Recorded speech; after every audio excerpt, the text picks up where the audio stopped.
Hello दोस्तों, नमस्कार। SMKC channel में मैं आप सभी लोगों का दिल से बहुत बहुत स्वागत करता हूं।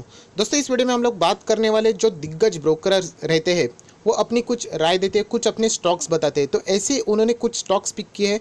अगर मैं बात करूं टोटल यहाँ पे 10 स्टॉक के बारे में मैं आप लोगों को यहाँ पे बताने वाला हूँ। एंड यहाँ पे बताया जा रहा है कि ये 10 स्टॉक्स को अगर आप करंट लेवल से भी बाय करते हो तो अच्छा खासा 14 to 30% के आसपास आप लोग रिटर्न कमा पाओगे। हालांकि ये दिग्गज ब्रोकर्स है, उन्होंने ये भी कहा है कि इसके लिए आप लोगों को समय सीमा देनी पड़ेगी। एटलीस्ट 1 साल तक आप लोगों ने ज़रूर इसको होल्ड करना पड़ेगा, तो आप ही इन्हीं स्टॉक से अच्छा खासा रिटर्न कमा पाओगे। तो चलिए दोस्तों, देख लेते हैं कि कौन से दो दिग्गज ब्रोकर्स है उन्होंने यहाँ पे बताया कि इन स्टॉक्स में एंट्री करनी चाहिए। एंड वो 10 स्टॉक्स कौन से हैं जिनके ऊपर आप लोग चाहो तो नज़र यहाँ पे रख सकते हो और कितना रिटर्न आप लोग यहाँ पे करंट लेवल से यहाँ पे कमा सकते हो। तो चलिए दोस्तों, फटाफट इस वीडियो को स्टार्ट करते हैं। बट उससे पहले जरूर कहना चाहूँगा, एसएमकेसी चैनल में फर्स्ट टाइम विजिट किया है तो जरूर सब्सक्राइब कर लेना, साथ में बेल आइकन को भी हिट कर लेना। तो ऐसे इंटरेस्टिंग वीडियो आप लोगों को देखने को मिल जाएंगे। अगर आप चाहो तो फ्री स्टॉक मार्केट क्लासेस इस चैनल को भी फॉलो कर सकते हो, लिंक नीचे डिस्क्रिप्शन बॉक्स में दे दिए।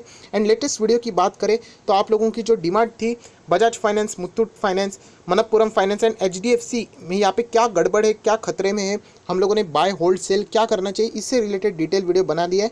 नीचे डिस्क्रिप्शन बॉक्स में लिंक दिए, जरूर इस वीडियो को आप चाहो तो चेकआउट कर सकते हो।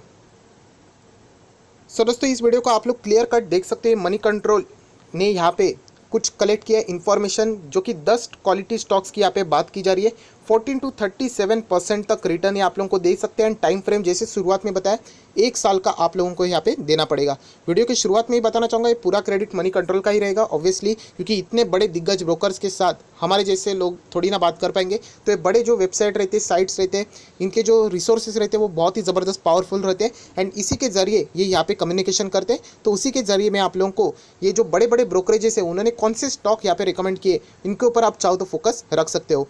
वीडियो को वापस स्टार्ट करने से पहले ये भी कहना चाहूँगा, ये कोई मेरे रिकमेंडेशन नहीं है, आपके सामने यहाँ पे क्लियर कट बताया, ये मनी कंट्रोल ने उनके साथ जो कम्युनिकेशन किया है उसके जरिए ये सारी बातें मैं आप लोगों को बता रहा हूँ।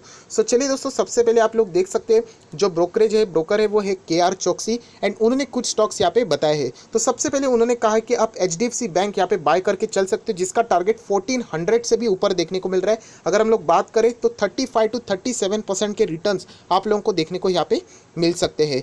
उन्होंने वापस याद दिलाना चाहूँगा दोस्तों, ये टाइम फ्रेम उन्होंने 1 साल का कहा है। अगर आपको लगता है ये कोई एक दिन में, एक हफ्ते में या फिर एक महीने में रिटर्न अचीव हो जाएंगे, तो ऐसा बिल्कुल भी नहीं है। बट उन्होंने कहा है कि 1 साल में बैंकिंग सेक्टर वापस अच्छा खासा परफॉर्मेंस जरूर दे पाएगा।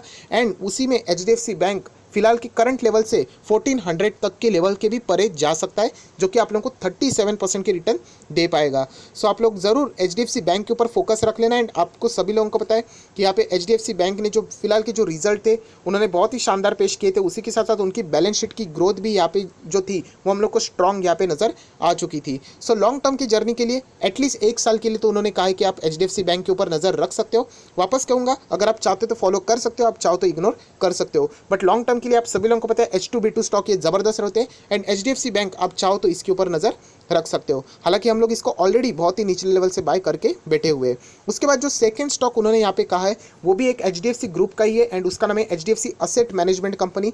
इसका भी उन्होंने बाय का ही यहाँ पे कॉल दिया है। टारगेट यहाँ पे 3020 रुपये का यहाँ पे दिया हुआ है। एंड रिटर्न की बात करें तो करंट लेवल से लगभग 25 से 30% के बीच में, मतलब 27% रफली उन्होंने यहाँ पे टारगेट बताया हुआ है। वापस सेकंड बार याद दिलाना चाहूँगा, ये टारगेट कोई 1-2 दिन के नहीं है, बल्कि 1 महीने 12 महीने के टारगेट्स उन्होंने यहाँ पे बताए हैं। उन्होंने ये भी कहा है कि HDFC AMC, आप सभी लोग पता है म्यूचुअल फंड से रिलेटेड बीच में मैंने भी वीडियो बनाया था कि ज़बरदस्त रहेगा। म्यूचुअल फंड में बहुत सारे लोग निवेश करते हैं, म्यूचुअल फंड के थ्रू निवेश करते हैं, क्योंकि हर किसी को स्टॉक मार्केट का नॉलेज, इक्विटी का नॉलेज नहीं होता है। सो गड़बड़ कितनी भी क्यों ना हो, लिक्विडिटी की कितनी भी प्रॉब्लम क्यों ना हो, म्यूचुअल फंड आगे भी ज़बरदस्त परफॉर्मेंस करेंगे। एंड अभी भी परफॉर्मेंस आप लोगों को इंप्रूव होते देखने को मिल सकता है। सो HDFC AMC के ऊपर आप लोग चाहो तो नज़र रख सकते हो, जो कि सेकंड मेरा फेवरेट स्टॉक है। मतलब HDFC बैंक भी है, उन्होंने जो बताया HDFC AMC, तो ये भी स्टॉक मेरे पर्सनल पोर्टफोलियो में।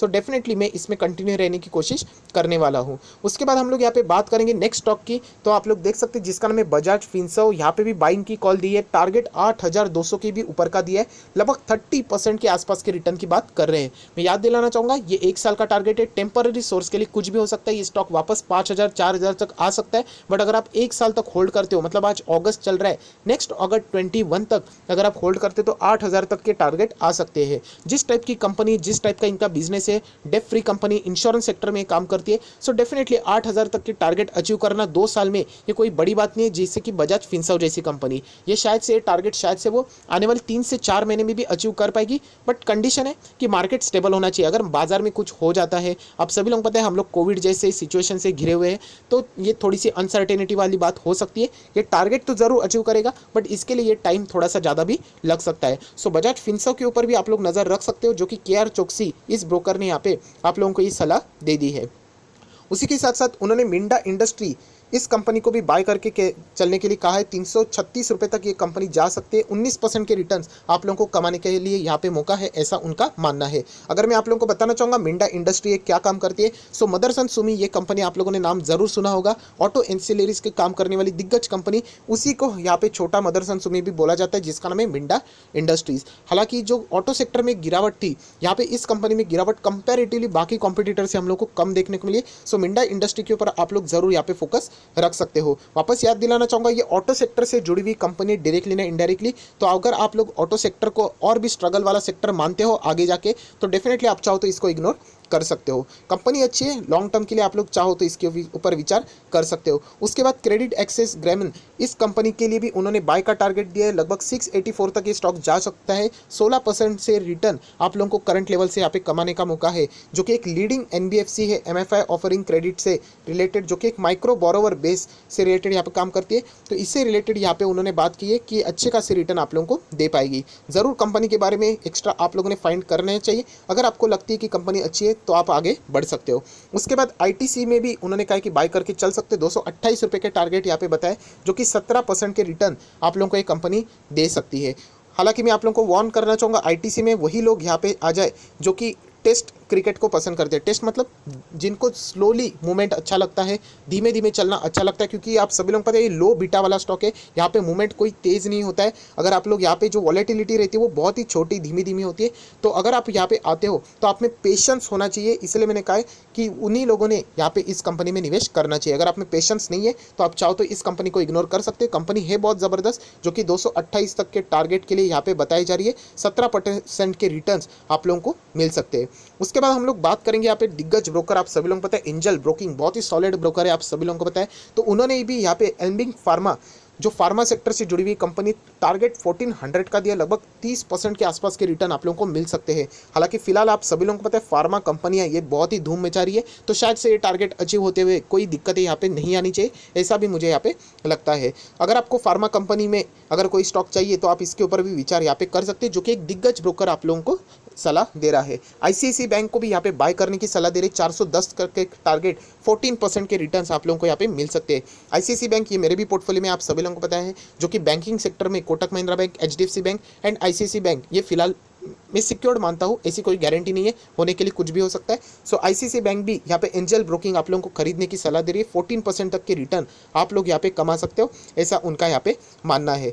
उसी के साथ साथ आप लोग देख सकते हैं एंजल ब्रोकिंग ने जो नेक्स्ट स्टॉक यहाँ पे बताया है वो है HDFC लिमिटेड NBFC, जो कि 2075 का यहाँ पे जा सकते हैं। आने वाले 1 साल में 16% के रिटर्न आप लोगों को यहाँ पे मिल सकते हैं। लगभग 2500 के आसपास चलने वाला स्टॉक फिलहाल यहाँ पे चल रहा है 1700 के आसपास। सो डेफिनेटली ये कंपनी बहुत ही नीचे लेवल पे हम लोग को देखने को मिल रही है, एंड इसका रीज़न भी है NBFC सेक्टर, फाइनेंस सेक्टर में दिक्कतें आ सकती है, बट ये कंपनी फंडामेंटली स्ट्रांग है, तो आप लोगों को टेंशन लेने की ज़रूरत नहीं है। सिर्फ इस कंपनी में आप लोगों को टाइम देना पड़ेगा, पेशेंस रखना पड़ेगा, तो रिटर्न आप लोगों को ज़रूर यहाँ पे मिल सकते हैं। सो 2000 के टारगेट क्या है, ये तो 2500 तक भी ज़रूर जाएगी, बट उसके लिए वक्त लगेगा, इतना भी मुझे यहाँ पे लगता है। तो अगर आपको लगता है ये कंपनी सॉलिड है तो आप लोग ज़रूर इसके ऊपर विचार यहाँ पे कर सकते हो। उसके बाद यहाँ पे एंजल ब्रोकिंग ने जो नेक्स्ट स्टॉक यहाँ पे बताया है, जो कि आप लोग कह सकते हो IT सेक्टर से जुड़ा हुआ है, जिसका नाम है L&T इन्फोटेक। ज़बरदस्त कंपनी है, टारगेट 2838 रुपये का यहाँ पे बताया जा रहा है, 15% तक के रिटर्न्स आप लोग यहाँ पे कमा सकते हैं, ये एंजल ब्रोकिंग ने यहाँ पे बताया हुआ है। सो दोस्तों आप लोग देख सकते हैं ये ज़बरदस्त कंपनी है, L&T से जुड़ी हुई L&T इन्फोटेक, एंड फिलहाल की जो इनके परफॉर्मेंस भी थे वो ज़बरदस्त थे, आउटस्टैंडिंग परफॉर्मेंस दिए। IT सेक्टर से जुड़ी हुई कंपनी, FMCG से जुड़ी हुई कंपनी, फार्मा सेक्टर से जुड़ी हुई कंपनी, ऑनलाइन बिजनेस से रिलेटेड जुड़ी हुई कंपनी ने बहुत ही शानदार परफॉर्मेंस दिया है, अभी भी दे रहे हैं, आगे भी दे सकते हैं। एंड केमिकल सेक्टर से जुड़ी हुई कंपनी ये गजब के परफॉर्मेंस दे रहे हैं। सो ये आप देख सकते हैं दोस्तों, कुल मिला के 10 स्टॉक्स मैंने यहाँ पे आप लोगों के लिए सामने रख दिए। हालांकि इसका क्रेडिट मेरा नहीं रहेगा, मनी कंट्रोल के वेबसाइट के ऊपर आप इस आर्टिकल को पढ़ सकते हो, लिंक नीचे डिस्क्रिप्शन बॉक्स में दे दी है। सो इन 10 स्टॉक के बारे में यहाँ पे आप लोगों को बताया जा रहा है। अगर आपको लगता है कोई अच्छा स्टॉक तो आप ज़रूर इस आर्टिकल को पढ़ के फॉलो कर सकते हो, बट अपनी रिसर्च ज़रूर कर लेना एंड उसके बाद ही डिसीजन ले लेना, क्योंकि आप सभी लोगों को पता है यहाँ पे भी उन्होंने डिस्क्लेमर दे दिया है कि आप लोगों ने अपनी स्टडी एंड रिसर्च ज़रूर यहाँ पे कर लेनी चाहिए, क्योंकि गलत कोई भी जा सकता है।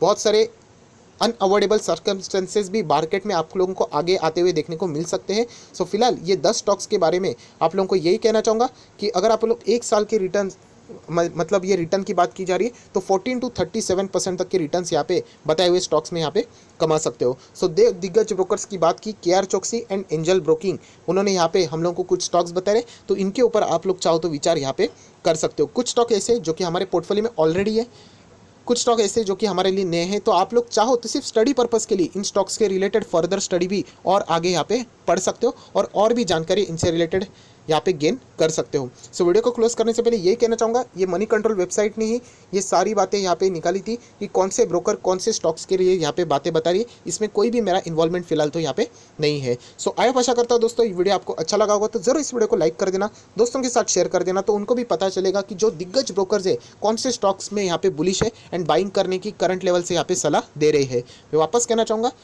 ब्लाइंडली फॉलो मत कर लेना किसी को भी, मुझे भी मत फॉलो कर लेना। मनी कंट्रोल वेबसाइट में भी जो भी ब्रोकर्स ने जो बातें बताई उनको भी ब्लाइंडली फॉलो मत कर लेना, अपनी रिसर्च जरूर कर लेना एंड उसके बाद अकॉर्डिंगली यहाँ पे डिसीजन ले लेना। So that's it, thank you very much दोस्तों, we will be meeting on next video, तब तक के लिए बाय बाय।